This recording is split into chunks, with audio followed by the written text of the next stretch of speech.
पीर को मरकजी हुकूमत ने 5 सियासी जमातों की अहम मीटिंग तलब की है, यानी आज, जिनके मेंबरान पार्लियामेंट को राज्यसभा से मुअत्तल किया गया है। वाज़ेह है कि मुअत्तली के बाद से ये अरकान पार्लियामेंट अहाते में गांधी जी के मुजस्मे के रूबरू लगातार धरना दे रहे हैं। इस मामले पर अपोजिशन और हुकूमत के दरमियान तातुल भी लगातार बढ़ता दिखाई दे रहा है। पार्लियामेंट इजलास के पहले दिन जिन 12 मेंबरान पार्लियामेंट को मुअत्तल किया गया था, उनमें कांग्रेस, टीएमसी, शिवसेना, सीपीआई और सीपीआईएम के मेंबरान पार्लियामेंट शामिल हैं। ताहम अपोजिशन ने हुकूमत की जानिब से सिर्फ 5 सियासी जमातों के रहनुमाओं को भेजे गए दावतनामे को मुस्तरद कर दिया है। कांग्रेस के राज्यसभा रुकन मल्लिकार्जुन खड़गे ने एक खत लिखकर तमाम अपोजिशन पार्टियों को इस मीटिंग में तलब करने का मुतालबा किया है। दिल्ली से हमारे साथ मौजूद हैं हमारे साथी रवि सिसोदिया। रवि, जिस तरह से लगातार हम देख रहे हैं कि पार्लियामेंट पर कहीं ना कहीं तातुल बरकरार है, आज अहम मीटिंग भी तलब की गई है, किस तरह के अहम मुद्दे इसमें रहने वाले हैं? देखिए, शुक्रवार को राज्यसभा में चेयरमैन ने कहा था कि जो मसला चल रहा है राज्यसभा के अंदर, उसको सरकार और विपक्ष के जो दल हैं वो बैठकर सुलझा दें, और इसी बाबत एक बैठक बुलाई गई है। जो स्पीकर हैं, क्षमा की जो मंत्री हैं, संसदीय कार्य मंत्री, उन्होंने एक बैठक बुलाई है जिसमें तमाम विपक्षी दल के लोगों को बुलाया है। हालांकि इस मामले को लेकर विपक्ष की तरफ से ये कहा जा रहा है कि सिर्फ 4 दल के नेताओं को बुलाया गया और वो सही नहीं, और ऐसे में अगर सभी दलों को बुलाया जाएगा तभी उस बैठक में शामिल हो पाएंगे। जी बहुत बहुत शुक्रिया रवि तमाम तर जानकारी के लिए।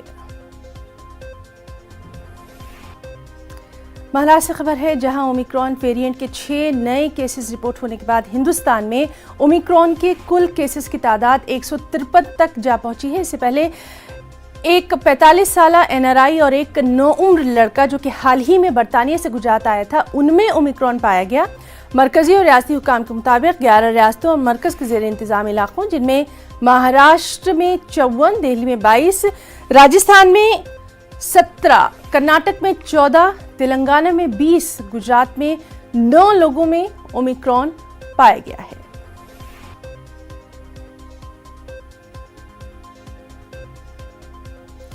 दिल्ली में बढ़ते ओमिक्रॉन के मामलों को देखते हुए डीडीएमए ने एक अहम मीटिंग तलब की है। ये मीटिंग 11:30 बजे के करीब होना है। इस मीटिंग में कोरोना की मौजूदा सूरत हाल और उसकी रोकथाम पर तबादला ख्याल किया जाएगा। वाज़ेह है कि दिल्ली में पिछले 24 घंटों के दरमियान 107 नए मामले सामने आए हैं, एक की मौत हुई है। दिल्ली के नायब वज़ीर आला मनीष सिसोदिया ने कहा कि कोरोना की दूसरी लहर से बेहतर तैयारी करना होगी और दिल्ली को कोरोना और नए ओमिक्रॉन वेरिएंट से पाक रखना होगा।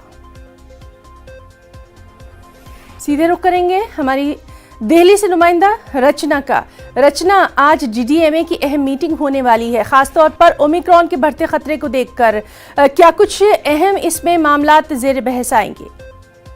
देखिए, जिस तरीके से कोविड के मामले एक बार फिर से देश की राजधानी दिल्ली में बढ़ने लगे हैं, पिछले 24 घंटे की बात करें तो जैसा आपने बताया कि 107 नए मामले सामने आए हैं, तो ये चिंता का विषय है और सरकार ने इसी को देखते हुए लगातार निगरानी करना शुरू कर दिया है। और आज डीडीएमए की बैठक बुलाई गई है। इस बैठक में मेडिकल मैनेजमेंट को किस तरीके से दुरुस्त करना है, क्या कुछ और तैयारियां करनी है अस्पतालों में, इसकी समीक्षा की जाएगी, आगे की रणनीति तय की जाएगी। हालांकि कई सारे हॉस्पिटल्स को डेडिकेटेड हॉस्पिटल घोषित कर दिया गया है पहले ही दिल्ली सरकार की तरफ से, जहां पे ओमिक्रॉन से जो पीड़ित लोग हैं, उन जो लोग आएंगे उनका इलाज किया जाएगा। मेडिकल मैनेजमेंट और ज्यादा दुरुस्त करने के लिए क्या कुछ कवायदें हो सकती हैं, इसकी भी चर्चा आज डीडीएमए की बैठक में की जाएगी, क्योंकि जो तमाम अधिकारी हैं उन लोगों को बुलाया गया है। तो ये देखने वाली चीज होगी कि डीडीएमए की बैठक में क्या कुछ निकलकर सामने आता है। जी, और इस अहम मीटिंग पर लगातार हमारी भी नजर बनी हुई है। आपसे अगले बुलेटिन में भी अपडेट लेते रहेंगे। बहुत बहुत शुक्रिया आपका तमाम तर जानकारी के लिए। एक और बेहद अहम खबर, जम्मू कश्मीर में महकमा बिजली के मुलाजमीन का एहतजाज और हड़ताल जारी है। कई इलाकों में पावर सप्लाई मुतासिर है। बिजली सप्लाई की बहाली के लिए फौज की मदद भी तलब की गई है। जम्मू कश्मीर की पावर ग्रिड को एक करने के बाद तनख्वाह को सरकारी खजाने से शुरू करने और आर्जी मुलाजिमत को मुस्तकिल करने का यहाँ मुतालबा किया जा रहा है। मुलाजमीन ने तमाम मुतालिबात पूरे करने पर जोर दिया है। हड़ताल की वजह से दोनों खित्तों में लोगों को मजीद दुश्वारी हो रही है। सरकारी नुमाइंदों ने मुलाजमीन से हड़ताल फौरी खत्म करने की अपील की है और कहा है कि कोरोना वबा और शदीद ठंड से पहले ही लोग परेशान हैं और ऐसे में बिजली की सप्लाई न होना उनकी परेशानियों में इजाफा कर रहा है।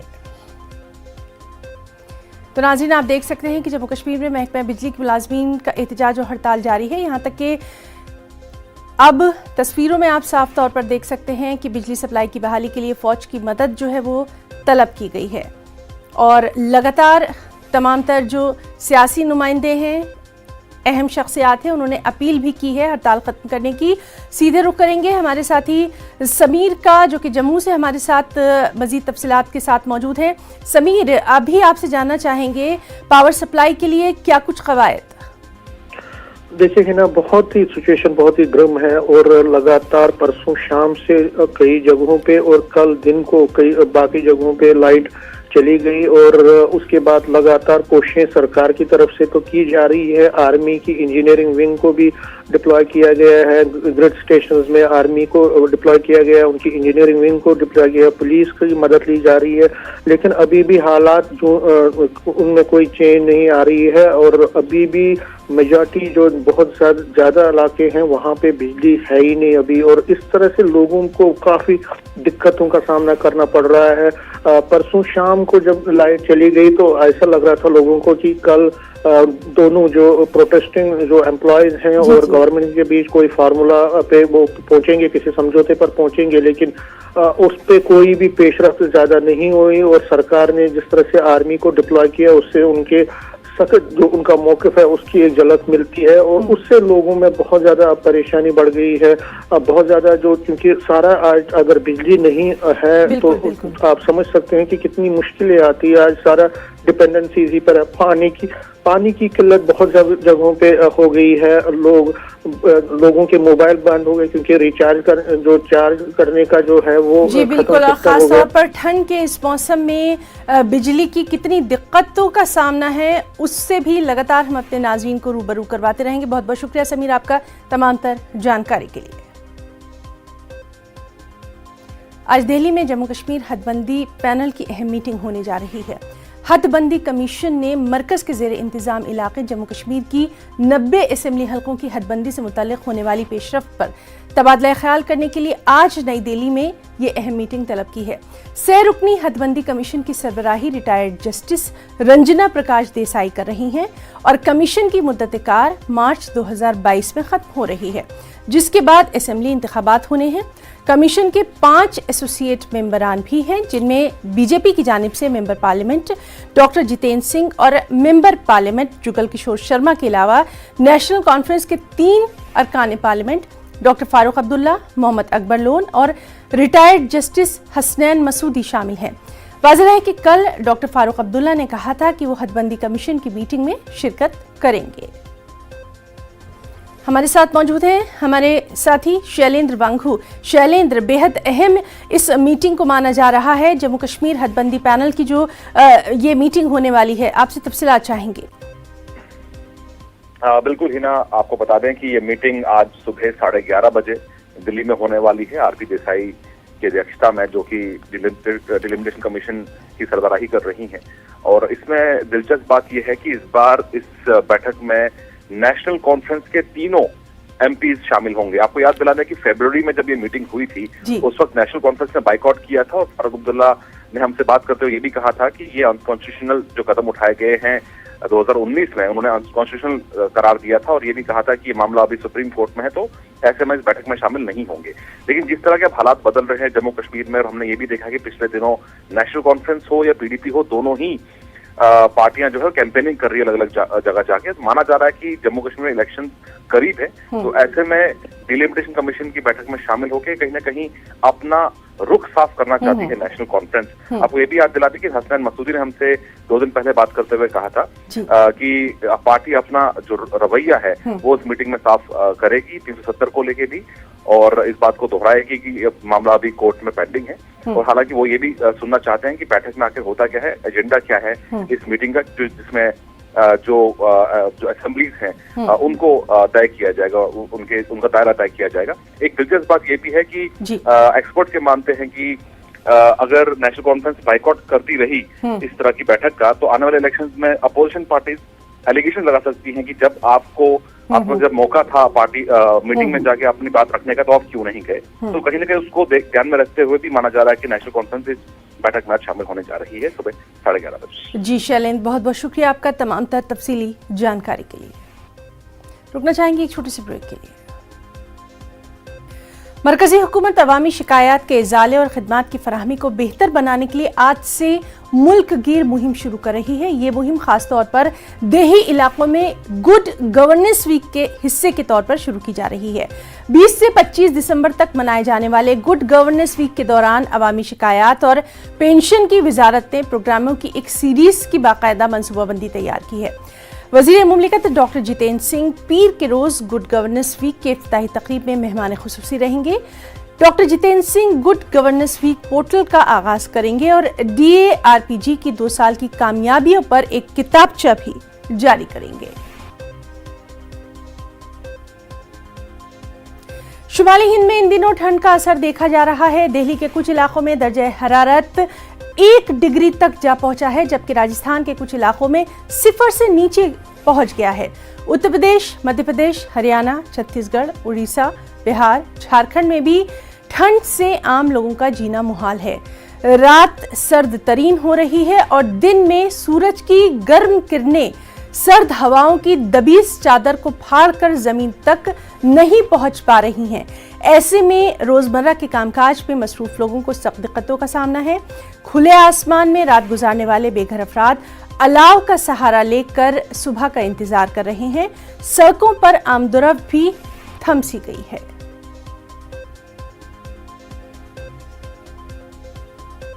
इतना है कि पूछिए मत सर, ऑटो रिक्शा में हम लोग को सवारी नहीं मिल रहा है, क्या करें, अब आग बैठ के सेक रहे हैं। ठंड के मारे तो समझिए कि कोई ऑटो में बैठने का राजी नहीं है, इतना ज़्यादा ठंड है। कोई सेवा पानी हम लोग का है नहीं, रोड पे गुजारना है। कहीं हम लोग का स्टैंड तो है नहीं, जहाँ खड़े हो गए वहीं हम लोग ये आग अपना जला के तापते रहते हैं। और सीधे रुख करेंगे दिल्ली का। हमारे साथ मौजूद हैं हमारी नुमाइंदा प्रीति श्रीवास्तव। प्रीति, आपसे जानना चाहेंगे आज दिल्ली का जो टेम्परेचर है वो कितना है और मेट्रोलॉजिकल डिपार्टमेंट ने आगे आने वाले दिनों के लिए क्या कुछ कहा है?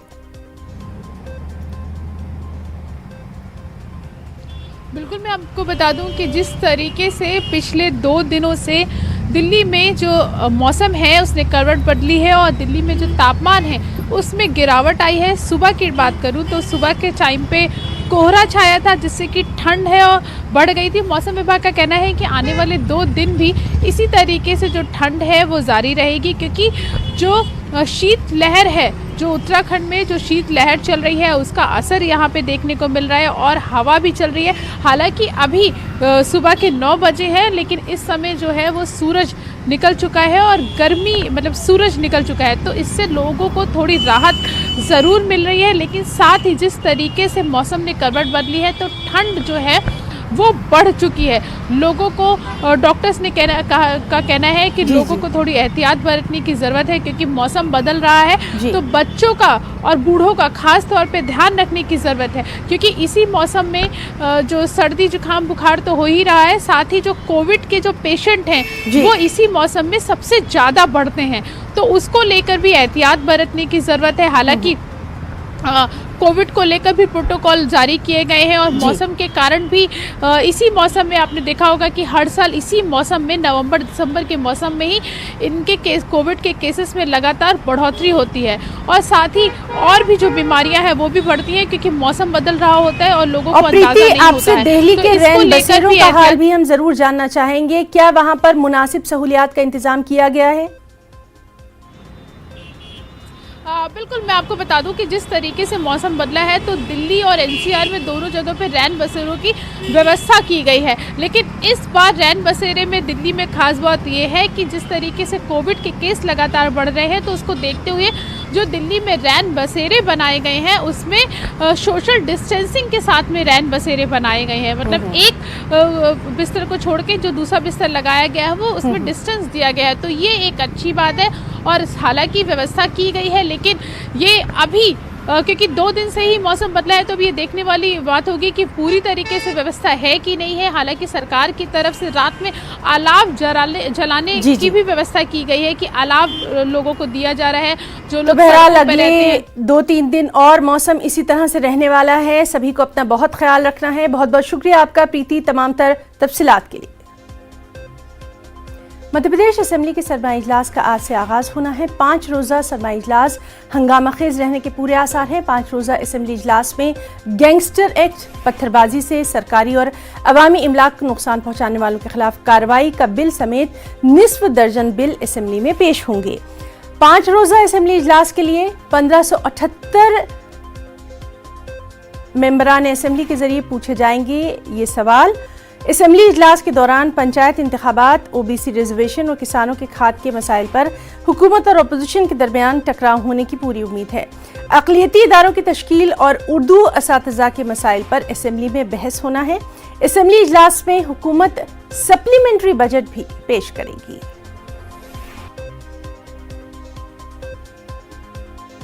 इस्लामी ममालिक की तंजीम OIC यानी ऑर्गेनाइजेशन ऑफ इस्लामिक कोऑपरेशन के वज़ीर ख़ारजा के इजलास में अफगानिस्तान में माशी बहरान से निपटने के लिए इंसानी बुनियादों पर ट्रस्ट फंड बनाने पर इत्तेफ़ाक़ राय किया गया।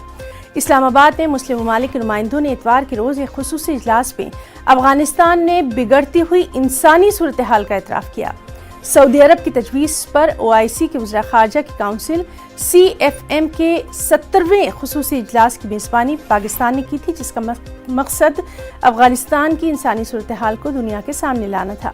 इस कॉन्फ्रेंस में 70 से ज़ायद मंदोबीन ने शिरकत की, जिनमें 20 वज़ीर ख़ारजा और 10 नायब वज़ीर ख़ारजा शामिल थे।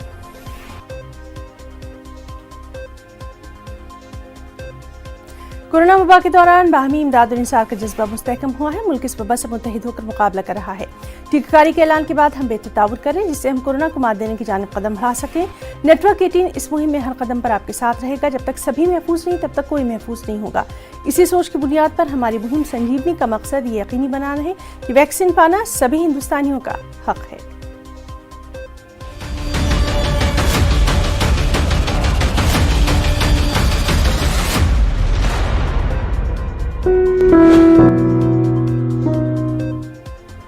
तो आज की ताज़ा खबर में फिलहाल इतना ही। हमारी पूरी टीम को दें इजाज़त। आदाब।